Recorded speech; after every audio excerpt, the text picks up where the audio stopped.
at Mercy's Corner, the voice of the community. Here we are. We're back in the office like we never left with a special guest, Angie Wong, right? Yes, thank you for having me. No, you're welcome. Thank you for accepting my. I send people DMs. I'm like, they're not gonna say. They're gonna say no. They're gonna say no. And you're like, sure. I was like, why would anyone say no to you? I know, but it's like we don't have a lot of followers. We're not popular yet, but we're almost 7,000 followers. We're gonna help you grow. Let's grow this thing. Thank you. So I'm super excited. First, because you're a woman. And you're a Miami Republican strong woman because I've seen you very active in social media lately. So I love it. Can you tell us a little bit about your background? Yeah. Well, one, thank you again for having me on your podcast.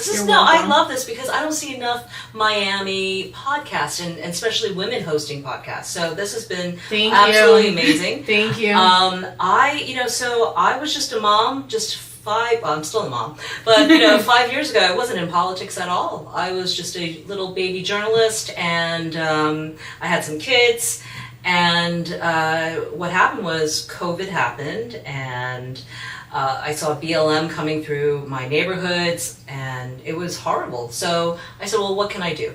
And so what ended up happening was I worked on a lot of campaigning, and I worked on a lot of New York City campaigns. Oh, interesting. How did it go? We got 2 people in. And 2 Republicans in New York City. That's nice. Pretty crazy. And I managed to flip a very, very small part of Manhattan red. Wow. In a deep, deep blue district. It was kind of weird, but I said, well, okay, well, what else can I do? COVID happened. We moved down here to Florida from New York. My husband was already working here. And I didn't want to get into Miami politics, actually. I actually stayed far away because I know how nasty politics can be. Yes. And I have young children. So I said, I want to keep them out of this. Right. I ended up working on multiple congressional races around the country. And I just wanted to help. I just wanted to help because I saw what happened in 2020 with the disappointment of Donald Trump's election. And I wanted to make a difference. That's all. I didn't even know what I was doing. And I just volunteered a lot of my time and did whatever I could for candidates, raised money for them, and help them. And sometimes all it takes is for someone to believe in you and believe in your race, and you go like this. And so that's what I was trying to do. I mean, I didn't really know all the data points and all these things that, campaign consultants do, but I was learning. And we got a couple of people in. We got a lot of congressional members in. Who got in because of your help? We helped a lot. So most recently, Mike Haradopoulos here in Florida. Okay. Mark Alford of Missouri. Oh, wow. I was trying to help Carrie Lake in the Senate last year. Didn't work out, but she's still in Washington doing amazing things. I love her. Oh, I love her because she is like me. We try to get to the point. We try to, when we have a right, we argue about it, or we defend our right. What's right is right and what's wrong is wrong. And I love that she was always very consistent when she was always saying something. I love her. I love her voice. Yes. I love her presentation. I actually thought she was gonna win. Arizona is very difficult. Yeah. Very, very difficult state to win in, which I've learned. And so there's a lot of fractions that we can't control. You can run the perfect campaign, but if the machine is working against you, like for example in New York, right, there's a machine. In Chicago, there's a machine. And sometimes you can't break it. Now I will congratulate one person who did break the machine, which was AOC. I'm not a big fan of hers, but I saw her break the New York City Democrat machine, and I said, okay. She actually, again, I don't love her politics, right, but I saw that she took a conveyor belt system in New York and said, I'm putting a sledgehammer through this, and I'm going to get myself in. And that's what she's done. Mm-hmm. So, I look at all the playbooks, and every city has its own playbook. Mm-hmm. Miami, I'm still trying to figure out. Me too. Me too. It's just fun. I mean, even now that we have an election, Alina Garcia, the director of the election, she's doing a good job. We actually have a tour with her. She's going to give us a tour next week with the new machines, and she's gonna let me do a podcast there. So I'm excited. I'm excited for that. She's so good, and you know what she's great about it? She's so good at transparency because she doesn't want anyone to ever claim that there's funny business. Right. And I think she's doing absolutely the right thing, and she's using social media in the right way. Right. Whereas I see a lot of campaigns and candidates who, I don't know what they're doing on social media. That's how you're communicating these days. What is the right way for a politician to use social media? I personally, I keep going back to Democrats because they actually do social media, I think, better than Republicans. Interesting. Yes, only because of strategy. And they know what they're doing. They usually skew younger, so they know how to reach that audience. In a way, I think Republicans they tend to be a little bit older, right? So they're in and out of social media. But so I'm looking at how that works. So and the guy's name escapes me. I'm sorry, but there's a new mayor in San Francisco. And he's a Democrat in San Francisco. He's actually part of the Levi Strauss family, I believe, or somehow part of Levi Strauss's business. And he said, you know what, I'm going to step out of my role in retail, and I'm going to run for mayor, because he could not stand what was going on in his streets, and he lives there. And he just hated how the city was. It was just so mismanaged that every single day he makes a social media post about walking the district, right? Yeah. And he lets the district manager know, hey, I'm coming to District 7 tomorrow, and you're coming on my podcast, and we're going to walk the district. So what happens in District 7? Oh, they clean it up really quickly. and he's just been doing that, putting people on notice, and not in a harsh way. Just saying, I want to give you some publicity, and I want to show how wonderful this area, this neighborhood is. So he does these district walks, and as you're doing it, what are we seeing? We're seeing the homelessness getting cleaned up. We're seeing the drug use getting cleaned up. We're seeing the beautification of that district, because he's the mayor, and these district managers want to impress him. So he gets it done that way. I think that's smart. That's really smart. Yeah, it is very smart. I think more politicians should use their social media for that, or to talk about what they voted for, the board after a recap of after the board meetings, less events and more information. That's how I see it. I agree. And when I didn't know what I was doing in politics, I went to all the events. I wanted to get dressed up. I wanted to take pictures with the politicians, and I realized that's not really why I'm doing this, right? I'm not doing this to be a celebrity. And I think a lot of people who get into politics, that's what they really want. Right. They want the celebrity part. I'm like, what does that have to do with being a public officer, right? How are you giving back to your citizens? Yeah. It's not because I'm wearing some beautiful gown and I'm standing next to this person, right? So I stopped that, actually, because I thought it was too much. It's always nice to be invited, but that's not the goal. The goal is actually, how are you serving that community? And I don't see enough of that. I wish we would get back to that. I know, I agree. Talking about New York, what do you think is going to happen in these elections? I'm actually very worried. Very, very worried what's going on.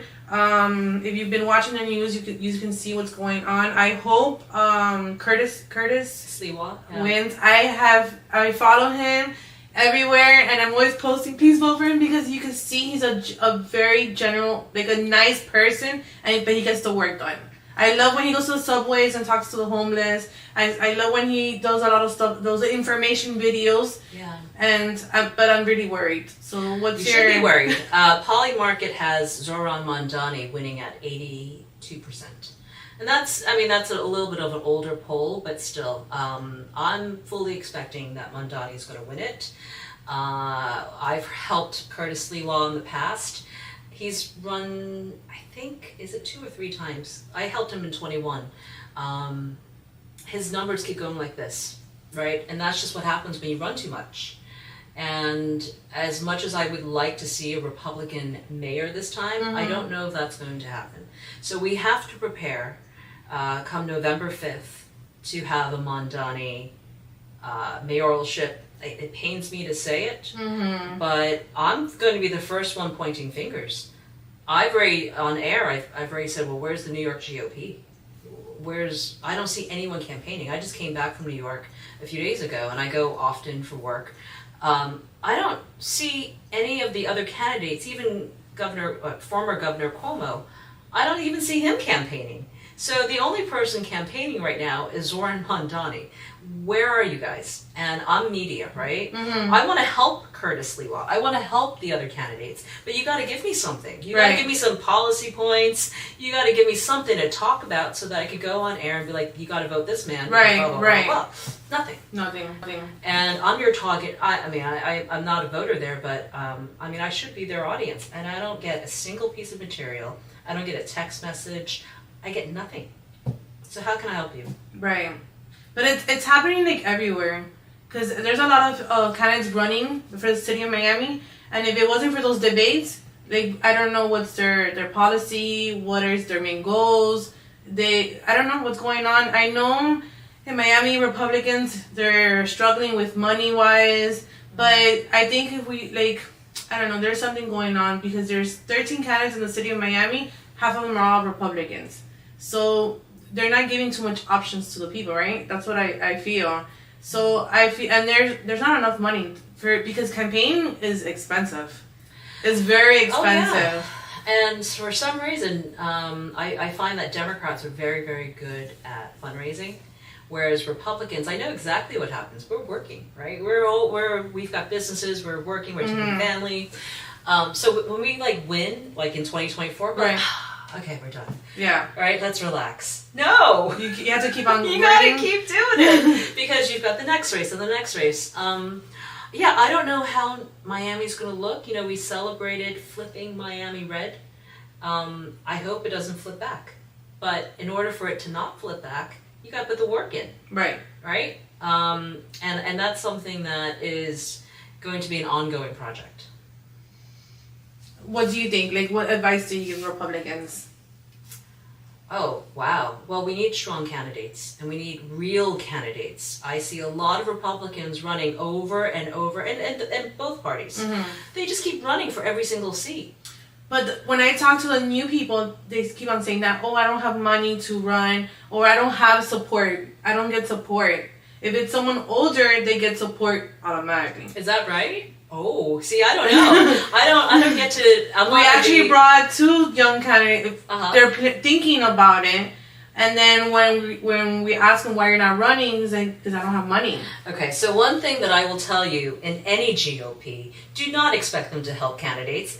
There's just too many people going, hey, I want to be a congressional member. I want to be a governor. I want to be the president. It's too much. It's too much, yeah. Right. You have to show leadership that you are worth it first. And that's what I say to a lot of my candidates.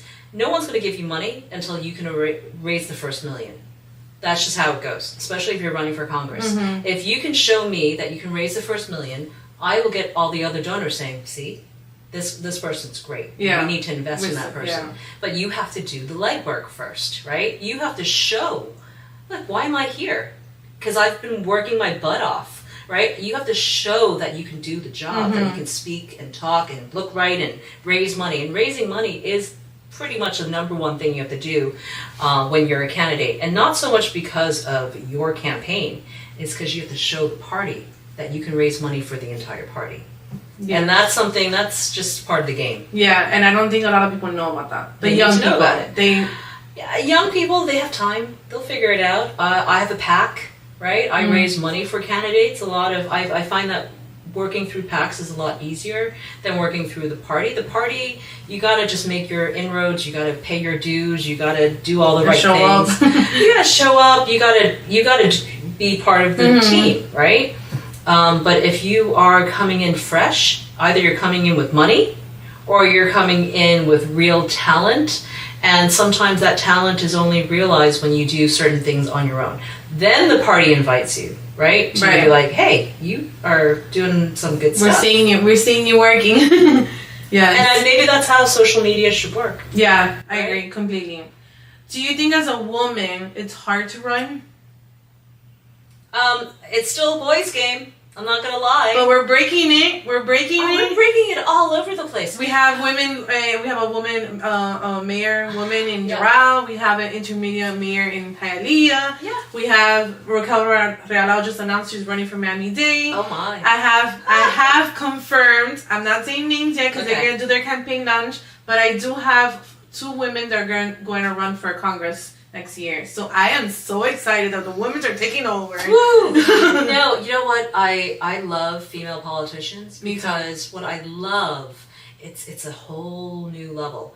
And I can say this from both sides. I work with a lot of female politicians. I love the calm, cool collectedness of a lot of these female politicians that I personally just admire. I think that they're great multitaskers. I think they're great at fundraising. I think they're great with media. Right. And they're great with messaging, right? Right. Yes, I agree. Although I do know some that completely fail on that. I'm not mentioning names. No, not here to mention the names. No. just kidding. No. So here's what I like about females, and especially when they're taking on a Democrat, for if you're a Republican taking on a Democrat. I like it because one of the things that we find over and over again, especially with congressional seats, Democrats will vote on a different hierarchy than Republicans. Republicans vote on policy, on fiscal policies, on things that matter to their lives, their business, their families. Whereas Democrats will vote based on race, based on sex, and all these other factors that I'm constantly thinking about when I'm looking for candidates to run against in a particular race. So I'll give you one example. Debbie Wasserman Schultz, right? Okay. She's been there forever in District 25 and Florida 25, and it's like you can't move her.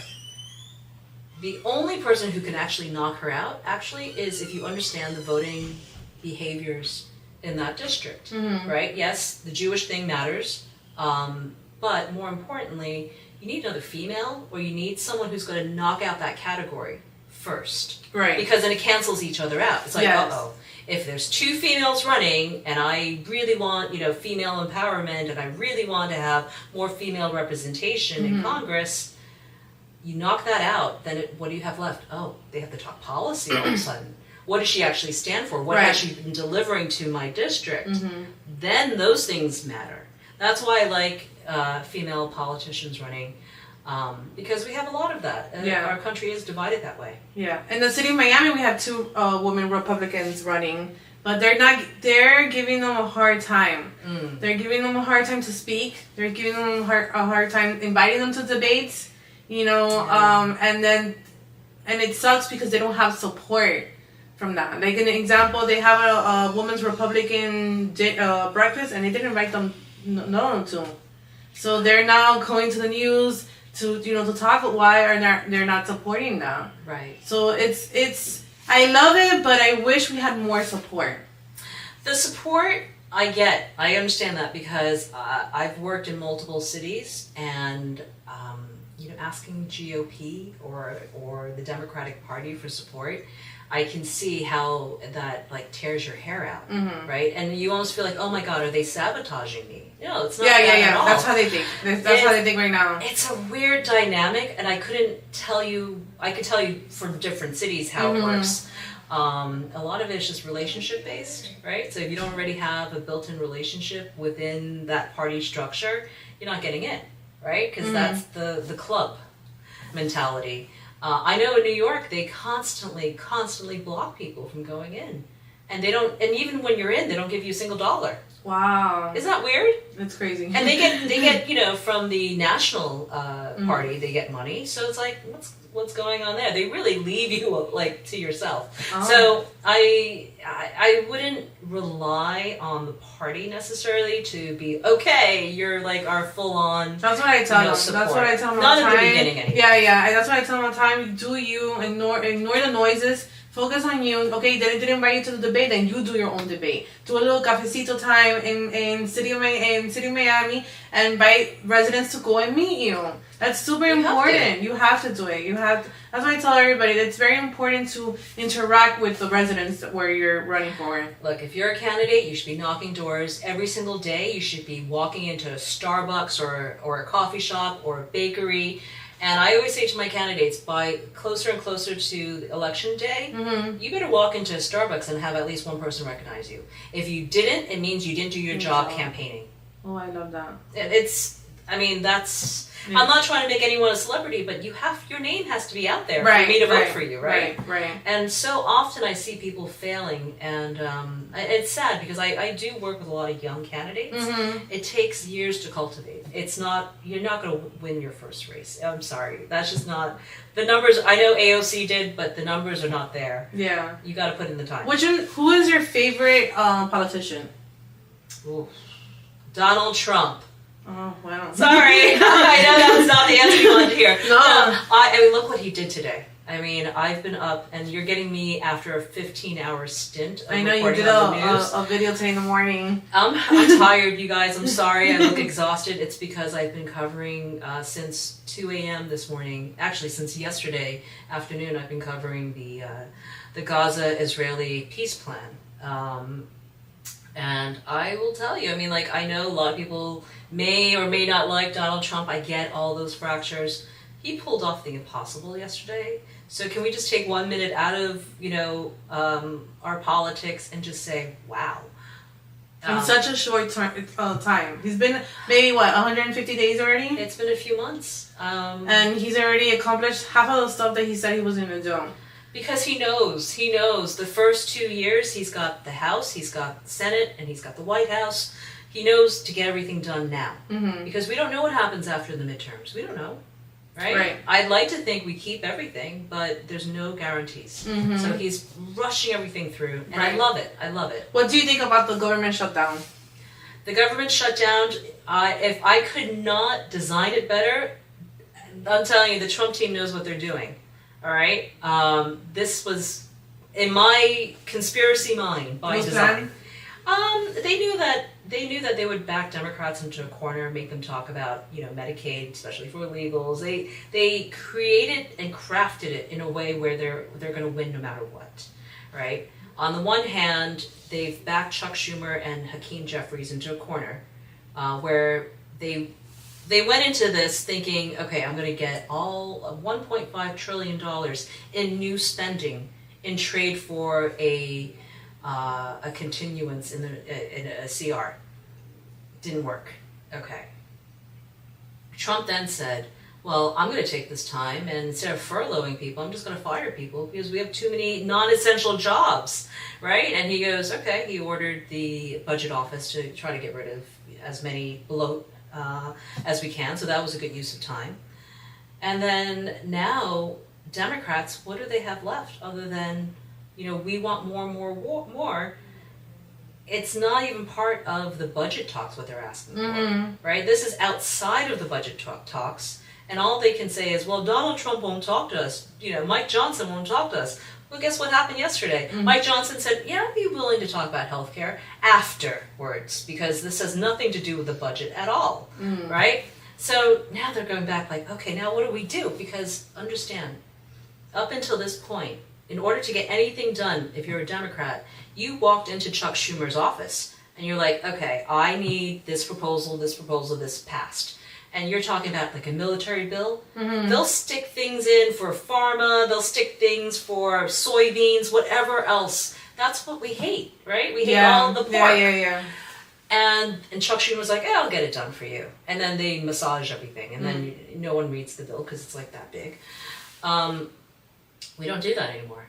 And that's what they can't stand. And because they can't do it anymore, they lose power. So Chuck Schumer and Hakeem Jeffries are like, well, we can't deliver to the left.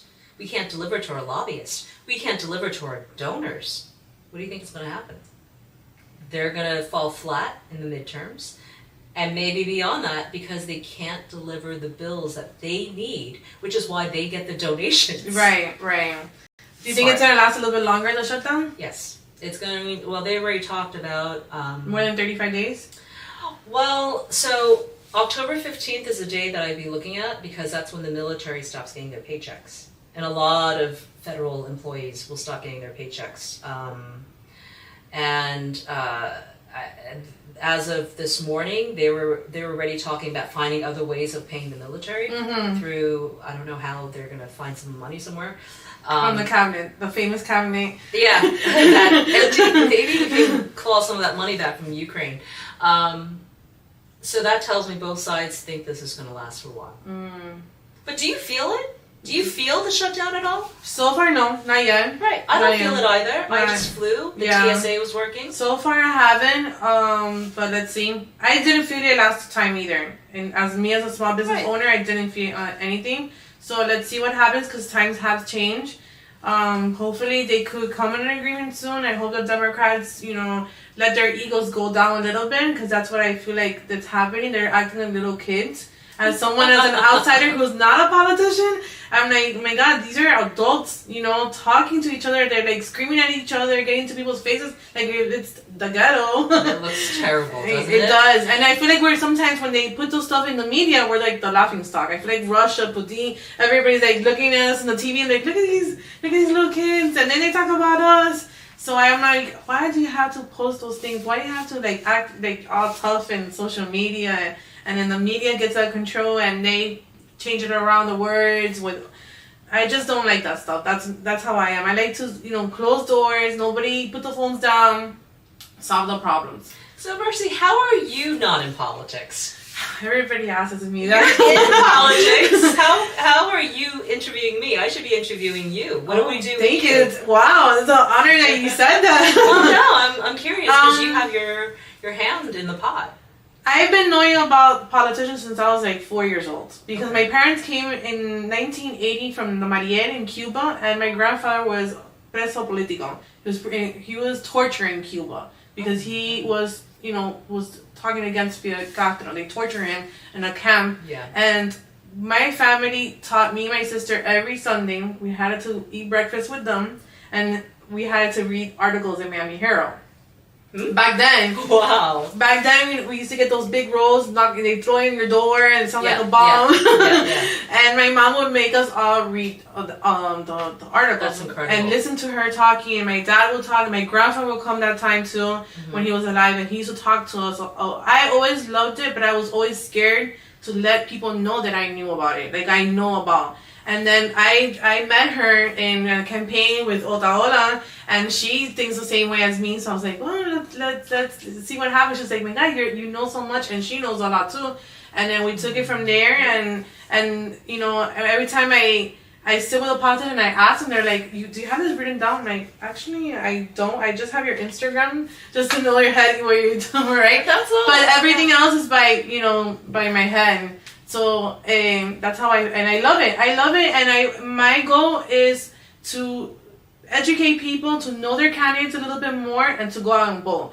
Yesterday we were in a little debate in District 5 in the city of Miami. Oh, for the commissioner's race? No, they're the mayor. And okay. The person who's hosting it, she says we have 9,000 residents in D5 in the city of Miami, and only 10% went to vote. I was like, but why? It's because this is an off year. Yeah. It is an off year, and people are not educated enough.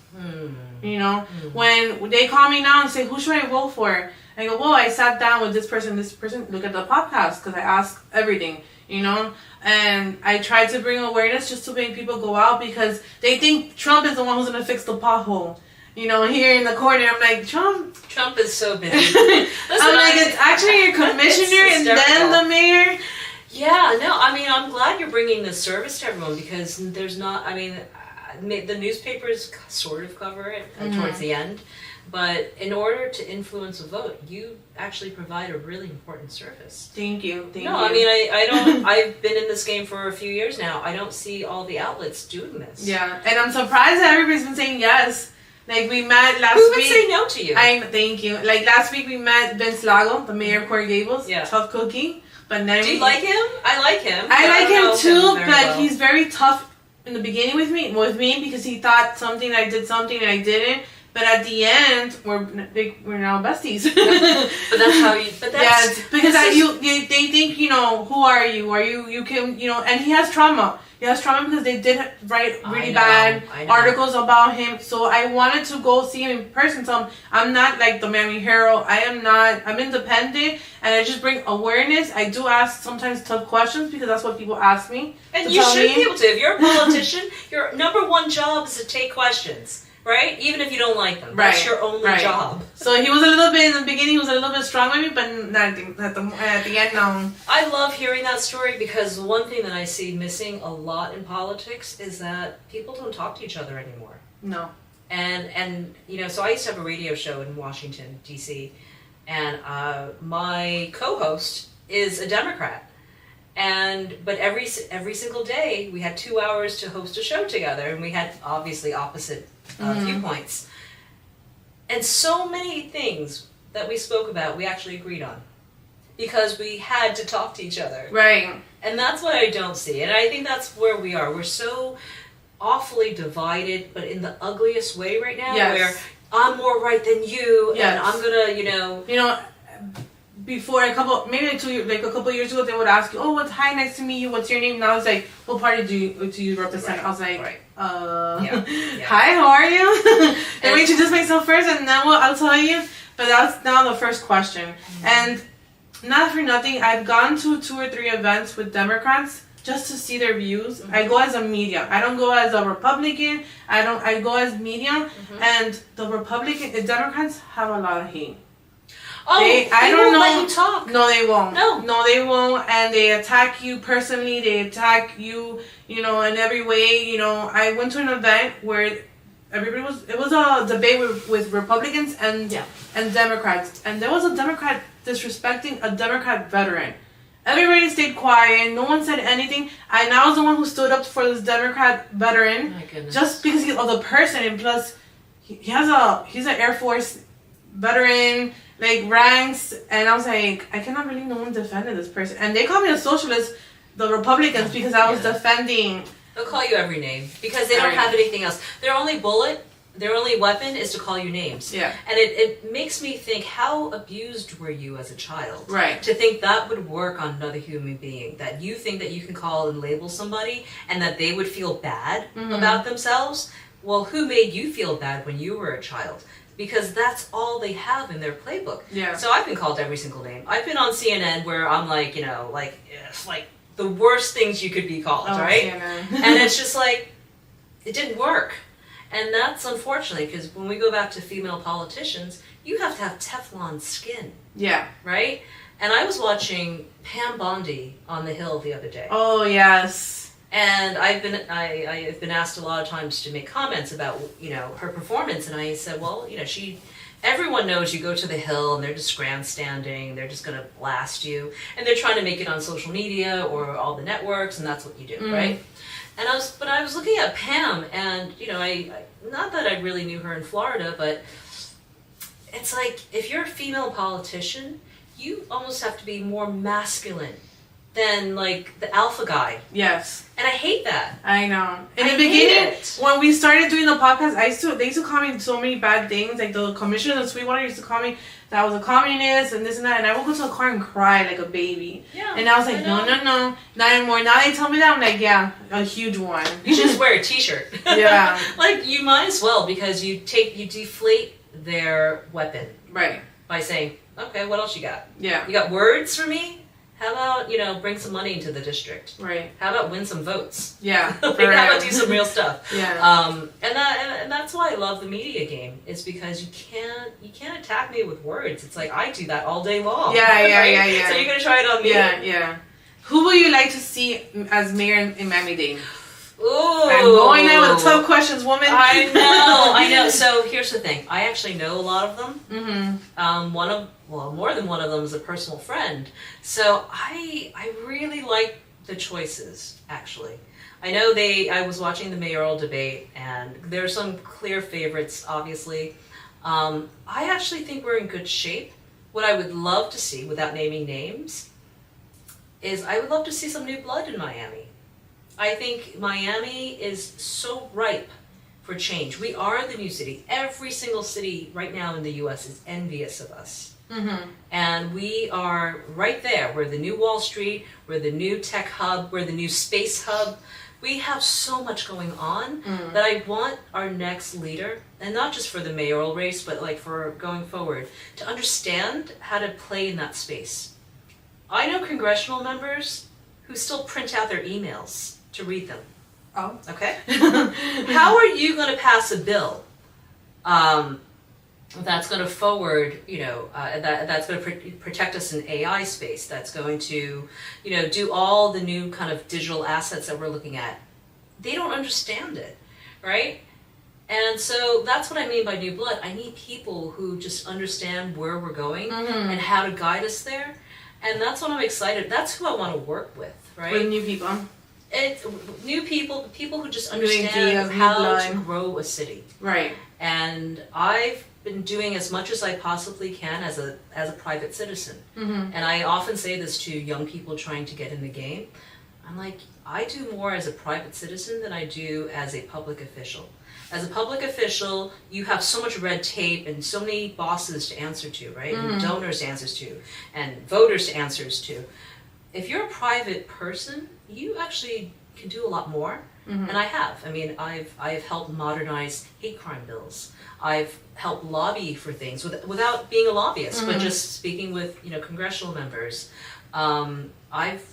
I feel like you can do a lot actually being a private citizen. Even we saw the whole movement with moms. Yeah. In the last election season. Yeah. They rule the world. They did. Right? They did. Were they elected officials? No. But they moved the dial. They did. So that's what I mean. It's like you got to think about why you're doing this. I don't. So you and I would meet a bunch of candidates. Okay, great. But there's not one that's like, wow, at this moment. There's one Democrat that I actually like, and I'm Democrat. gonna start sounding like a Democrat, which I don't mean to be. Ay. But yeah, no, I feel like I want to support who my party's supporting, and I've already spoken to my chairman. He supports all the Republicans. So I'm like, okay, so which one am I helping out? He goes, the reason why I mentioned the Democrat, and it's not Eileen Higgins, it's because I want just thought leaders. I want people who are going to move us forward in a direction that I want to move in, which really is that we got to get rid of some of the old guard. And I hate to say it that way, but that's the only way we're going to bring in the new money. Right. I'll give you an example. I spoke with a CFO for an airline to bring more flights from international routes into Miami. I said, you don't need JFK. No one's flying into JFK. You don't need 7 flights going to JFK from Europe. You need to come down to Miami. Why? We need the investment here, right? You need someone who's going to understand that global view. And the old guard, I can see how embedded they are with the money. And I know they control communities, they control votes, and they know how to do it that way, and they can win, I get it. But that's not going to help everything else and grow Miami. Miami could be the new New York City. It could be the new Dubai. It could be so much. Well, that's what Francis Suarez wants. That's why he changed, supposedly, the election he wanted to change it for next year. Because he wanted more time to make us as the next Dubai. I don't know if another year is going to really help. I mean, he could have continued his legacy through his wife or anybody else. Oh, okay. I was going to ask you, the father's Savior's really nice. He's super nice. He's just such a statesman. I like him so much. I'll tell you what tanked it for him during the debate. That he thought he was being really nice by giving everyone his email address, and he gave everyone his AOL. I know. I'm like, because I was when me filming, I was like, did he just say AOL? Yes, he did. I said it out loud, but yesterday he gave his phone number, so I think someone told him. It's like I was like, did he? He's hearing the video. I'm like, did he just say AOL? Yes, he did, and that's when you knew. You're like, okay. So I think different people will be voting for different things. As a conservative, I vote for just fiscal responsibility. I think because we're such a growth city, I'd love to see someone who really talks about public safety and bringing more schools in. And doing something about the homeless. Yeah. The homeless problem, actually I've seen it I think it's gone down since I've moved here. And I live in downtown Miami, in Brickell. Yesterday we were there and it looked it's not clean. And I get it. I'm used to homeless people. I'm from New York City, so it's like some people really do choose to be homeless. And I've done a lot of homeless outreach with PD, not here, but in other cities. And some of them just really choose to live on the streets. They prefer it. So what are you gonna do, right? But yeah, and that's where the policy. I haven't heard it yet. Whoever's gonna make me feel safe and make police enforce the laws, and that's a big one for me. Well, today there was 2 shootings. There was a shooting. They shot 2 police officers today. Oh gosh, I didn't in the know city that. of Miami. Where? I don't remember exactly the address, but it was in the city of Miami. 2 they got shot. They didn't pass away, but Okay. one got shot in the knee and the other one in the ankle. Yeah. See, And Alapata. It was in Alapata. Yeah, that's kind of what I want to hear as a voter. I agree. Like in the debate, yes, they were debating, but no one really talked about their policies, what are their plans to make City of Miami safe again, the improvements. A lot of things are happening with the DDA. I don't know if you're familiar with that. I am very familiar with it. Vite, how I know. Ah. The DDA, how they're struggling to pay for the DDA, and where the money's going to. But I haven't heard like anybody's talked about any policies or anything. What do you think about Hialeah? Oh, Hialeah is on fire. I mean, I love it. I personally just love it as a neighborhood, as a district. I think it's probably one of the last great districts in Miami that's authentic. Yes. You know what I mean? And I can see the developers like swarming around. I can see all that. And correct me if I'm wrong, but nearby, it's not Hialeah, it's like a little bit over, is going to be the next spaceport. Right? That's where the executive airport is. They're planning it's to a little do, bit over. It's a little bit over. They're planning to do something there, but they haven't mentioned anything else. I know the Commissioner Gonzalez wants to bring one here to Kendall. I don't know.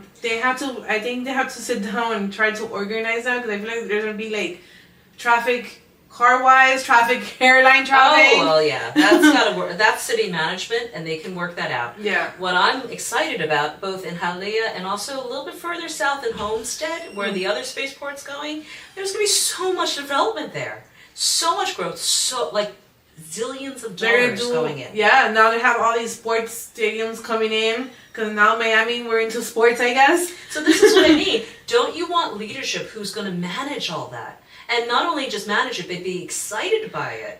I haven't seen anyone being excited by it. I don't see anybody excited. You're right. I see more people more into what am I going to get from this? If I approve the stadium, who's going to get the money in the background? I hate it too, and I'm really good with energy. So when they talk about it, they don't talk about it like, oh my god, we're going to have a sports stadium in Homestead. We're going to have soccer. We're going to have this. We're going to have... No, like... Exactly. That's how I feel. This is what I mean. It's like, it makes me the commissioners approved it super quick, and you can tell that they're getting something from it. And I get it with all these big deals. And this is what pisses me off about the commissioners' races, because they're all like in it for making sure that whoever they get in will keep the grift going, right? And we've seen it. I don't think it's a secret, right? They're all pocketing money. I hate it because, I talk to the guys, like the rank and file guys. I love them, and their hands are tied. So I'll give you an example. One of the reasons why Brickell and downtown Miami is always flooded, and we're such a huge flood zone, and if you are a homeowner there, your flood insurance is like probably more than your mortgage, right? Yeah. The reason why is because we have the infrastructure to actually clean out our sewers. Yeah. And we have all this brand new multi-million-dollar machinery sitting in a warehouse, but the commissioners don't really want them using it. And I'm like, well, why? Right? Why would you let me walk in knee-deep sludge during hurricane season instead of cleaning out... Or king time. Right. Instead of cleaning it out every 2 weeks when you're supposed to. Oh, budget, this and that. I'm like, BS. That is not the right answer, especially if you're trying to invite the likes of Ken Griffin and people like the multi-zillionaires here to build out their businesses, right? You gotta keep these streets clean. And it's because they want to suppress it. They want to show that there's climate change. Yeah. Ugh. I know. Get me, find me new leadership. This is why I can't do Eileen Higgins. I find her incredibly just manipulative because she knows, and I know she knows, and I'm like, I just don't want my kids swallowing in sewage water. Can you just do something about it? I know. So who do you think is gonna win in Hialeah? Oh, I don't know. I haven't been following that race as much as I should be. I know lots of people who were thinking of going into it. I'm excited just because there's going to be, I knew the old mayor. He was great. Bobo? You didn't like him or you liked him? He was always nice to me. No, he's nice. I can never tell you anything. I can never tell you who's like a politician who's rude or anything. Yeah. The only one that I think was a little bit tough with me was Vince Lago, but everybody else was super nice. Vince, like properly now. He's a tough man, but you have to be, especially in Coral Gables. You know, the traffic is going to be insane. The weather is going to be every corner. You know, but he's tough as a mayor. But I actually respect him a little bit more when I met him. You know what? And Mercy, I will tell you this. Everyone feels like they're getting attacked in Miami because we're in politics. And even me coming to this interview, I was warned by multiple people not to come. Really? Oh, yeah. And I'm like, I'm going. Mainly because I hate it when other politicians tell me, oh, she's crazy, or she's a this, or she's a that. I'm like, because that's what they call me, right? And I'm thinking, I will always give everyone a fair shot before I label anybody, before I make up my mind. And like you, I feel people's energy. And I'm going to I want people to grow. This is not about me. I'm not a candidate. I'm here to help people level up. Because that's what we need in Miami. Yeah. It's not about you. Right. And if it's only about you, then I don't want you anyway, right? It's about all of us moving to the next level. Because there's so much room. Yeah. And there's so much to play around with, but you have to come from a place where it's not about you, but it's about community. And I rarely see this. That's the sad part. No, but it's true. It's like, especially with female politicians and candidates, I have to protect them even more. Yeah. Because I know what they go through. Yeah.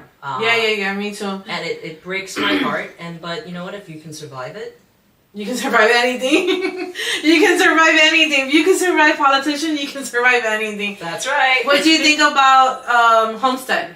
Any candidates you like in Homestead? I don't know who. I know the incumbents. I don't know who's running in Homestead actually. It's very hush hush. I've been doing my research. And wait, which seats are we talking about? The mayor? Well, the mayor. Oh, okay. This year's mayor, and then Surfside's mayor, and Miami Beach is commissioners. And mayor. And mayor. Correct. What do you think about Miami Beach? Oh boy. I think it's going to stay stagnant, actually. I don't see... You know what it is? No one's excited about voting right now. Nobody is. And that's what, so one of my jobs, is to get people excited to vote. But you got to give them a reason. So as much as I hate the New York City mayoral race, people are excited to vote, right? Because they don't want to vote in a communist, or they don't want to vote in Curtis Lewa. Whatever they're driven to, they're actually driven to the ballot box. I see in 2025, there's I'd rather just stay home. And that's what people are thinking. I thought it was the same thing. I'm like, nobody's nobody wants to go out and vote. Nobody. No. Why do you think it's happening? Do you think it's because they're getting they're tired of being lied to, or they're tired that they think their vote doesn't count? No, it's because we didn't do our job as a party in that respect. So there are methods of getting people out to vote. I'll give you an example. So when Rudy Giuliani was running after he lost the first time for New York City mayor, he said, well, how do I get people to come vote for me? Because how is New York City going to vote for a Republican, right? So what he did was he went to Staten Island and created a referendum there. Not that he did, but his consultants did. And the referendum was just for Staten Island, where it's very, very Republican. And it was to succeed from New York City, to be its own thing outside of New York City. People were so crazy about that. Either they wanted it or they didn't want it. it drove all the Republicans to the ballot box just to vote for that one thing. But while you're at the ballot, why don't you vote up, down Right. the ballot all the Republicans? And that's how he won his race. We didn't do the same thing. Usually there's something on the ballot that makes you go crazy. So Democrats knew that Joe Biden could not win. They knew. So what did they put on the ballot? They put in abortion, they put in weed, legalizing weed or whatever the initiative was. And there was one other one that they put in, I forget what it was. But they spent zillions of dollars getting abortion onto the ballot so that it would drive liberals and Democrats to the ballot, just so that they would vote for Joe Biden. Because they knew Joe Biden alone, they would just stay home. Yeah. What do you think about ICE? An alligator. I'm really conflicted. I'm a Trump girl, but I'm not a Trump absolutist. And I think the open border policy and the ICE policies of the Trump administration is not a one-size-fits-all, especially in a place like Miami. I see Maria Salazar struggling with this a lot because as much as we want to be Republicans and support the Trump administration, and I support removing those who are causing violent crimes that are not supposed to be here anyway. I want them out, right? But I see how it's hurting our communities here, and I can hear on Spanish radio and some of the social media, Democrats are putting a lot of false narratives out there, right? Oh, don't bring your kid to school today. There's an ICE bus right around the corner. You're fear-mongering people so much to the point where they're paralyzed. So what? You can win a vote next year? And that, and I gotta tell you, Republicans are not combating that message very well. I don't love seeing Kristi Noem in her ICE outfit with her curly hair, and that's not a good look. I gotta just tell you, we gotta, if you're gonna be serious, be serious. Tom Homan, I think, is doing a fantastic job. But in cities like Miami, it's not a one-size-fits-all policy. They should find ways of tailoring it to heavily Latino communities. And I don't see that happening with the Trump administration. I agree. What do you think is going to happen with governor? Who's going to be the next governor of Florida? Oh my God. This one pains me because I love Byron Donald. I do. I love him. I've been supporting him. And I've been a fan of his since he was a state rep. Okay. And I think he's spoken at some of my events. He is so good. But he's all vibes and all personality. I need to hear more about policy stuff from him. And I've seen him speak, and again, we've seen him speak too. Yeah, and he will win over every crowd because of his personality. Correct. But what are you doing for me? And what are you doing for Miami? He needs to win Miami to win the entire race. We're the largest voter base, right? I think in population, I could be wrong, but I think we're at least the top 2, 3. Yeah. All right. So, and I want to see policies from him, not just vibes. I also love Jay Collins if he jumps in. You think he's going to jump in? I think so. I'm pretty sure he is. But that's where I have the little problem. Because Brian Donalds is endorsed by Donald Trump. And Jay Collins is endorsed by DeSantis, right? It's that fight again. Well, yeah. So it's MAGA against Republican. I think there's going to be more to it than that. From the tea leaves that I'm reading, and again, this is more guessing, because I don't have internal knowledge on this, I think Ron DeSantis is going to get something within the administration. I think that's what the whole Trump library was also about. That's what James Altmaier, our AG, there's something happening there where I think they're going to get moved into the administration. Because, with the administration, it's 4 years.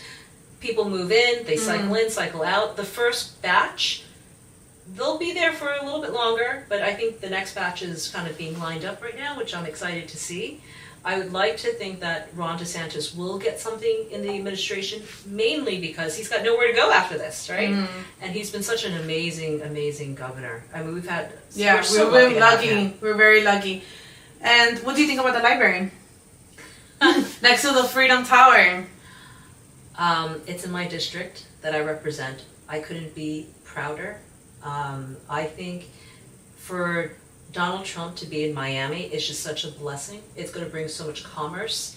And I think we're starting to see, even if you don't like Donald Trump, he's one of the most effective presidents we've ever had. He's doing stuff every single day. And if he brings peace to the Middle East and he's able to broker the end of wars around the world, we are so lucky to be representing him here. And you know, any building that he builds is going to be amazing. But I heard a rumor that he didn't want it here. He doesn't want it here. He wanted more over there and where he lives. Well, he could build a second one. Oh my. He can build 5 of them, I don't care. So what is your future? What are your plans? Are you planning to run for something else? I feel that vibe. You know, I've been asked to run, and I do get phone calls, mainly from consultants wanting to make money. I look at it backwards. And we talked a lot about, why people run, right? Mm. If I solve a problem, then I'll run. If the situation is that I actually provide something, then I'll run. But I'm not going to run just to run, right? Right. And I can tell you there are many problems that I can solve, and I never thought I wanted to be a lawmaker. But now that I've lived in Miami for a while, and I think, how come these laws don't work? Or how come these laws are so backwards? Or how come, I look at all the things that I could help in, and if I can offer a solution, I would do that. But I wouldn't do it the other way around. I wouldn't say, okay, I want to be, such and such title, right? And I think that's how when I interview potential candidates, that's the first thing I ask them. It's like, what are you going to offer? Yeah. What are you offering to your constituents? Yeah, I asked the same thing. Right? What are your policies? What are your plans? What are we gonna do? What are you gonna do? The first day you got your commissioner. What are your plans? Yeah. How are you gonna help me? Yes. I want more money in my pocket. I'll tell you right now, one thing that I learned that shocked me from the vice chair of my party, and I think Ron DeSantis is trying to do a reform bill on this. There's so many frivolous lawsuits right now in the city of, not just city of Miami, all of Florida, that, and when I say frivolous lawsuits, like people suing each other just to harass them, and it's all BS, right? It's costing Floridians $1,238 per year for other people's lawsuits, because you have to pay, and you have to pay the courts, and you have to pay their... It's coming out of our taxpayers' money. Yeah, that is a lot of money. It is. Per person? For someone else's BS? Correct. Let's get rid of that. Yeah. And that's what I mean. It's like, if I can help, I will, Mm-hmm. but it has to make sense, right? It's not because of my ego or my name. My name's already out there. My name, I can stay in media and be perfectly happy. But if we can move things along and do all the great things that Miami is positioned for, Mm-hmm. then I'll do it. And whether it's Miami or not, I actually think I would love to work for the next governor of Florida. Brian Donalds? Whoever it may be. I would love to help in that way, because I'm just starting out in this, as you know. Mm-hmm. I don't know the ins and outs of government. I don't know how things run, and I'm not going to just pretend like, okay, I'm going to get elected and figure it out. Right. I want to know. A lot of people want to run for Congress. Why don't you go spend some time up on the Hill? See if you like it. Yeah. Because that's another game. You know? That's another game that I tell people, are you sure? When these women told me, oh, we're going to run for Congress, I'm like, are you sure? Are you sure you want to do this? Because there's rumors that Carlos Jimenez regrets it. There's rumors that he wants to come back down and run for mayor. I can see that. Because it's not tough. It's very hard different. to be. It's very different. It's easy. It's not easy. You're actually working.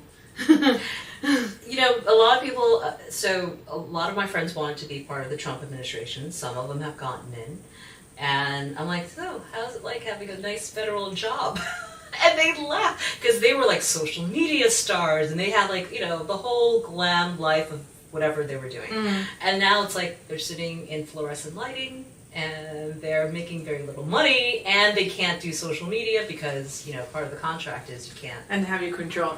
Right. That's one of the reasons why I don't run for anything. Because I like to, first of all, if I run for something, I I feel bad for everybody because I don't be the snitch. I'm like, this one's stealing money. This one's doing. You should do that anyway. So this one has a meeting today with a developer. This one's eating lunch with this. So Mercy, Sunshine laws broken here. That's right. So Mercy, this is what I do all day. I call out all the bad guys. That's why they come after me. Yeah, the same thing as us. Right? I go after, and that's what it's like. I'm always conflicted. But when you're running for something, they control you. You can't do that. Course. So that's why when people ask me, why don't you run for something? I'm like, no, I'm good where I am because I call you guys out and I go and I show up and I go to the board meeting. I'm like, you did this. You said yes. That's we right. did that.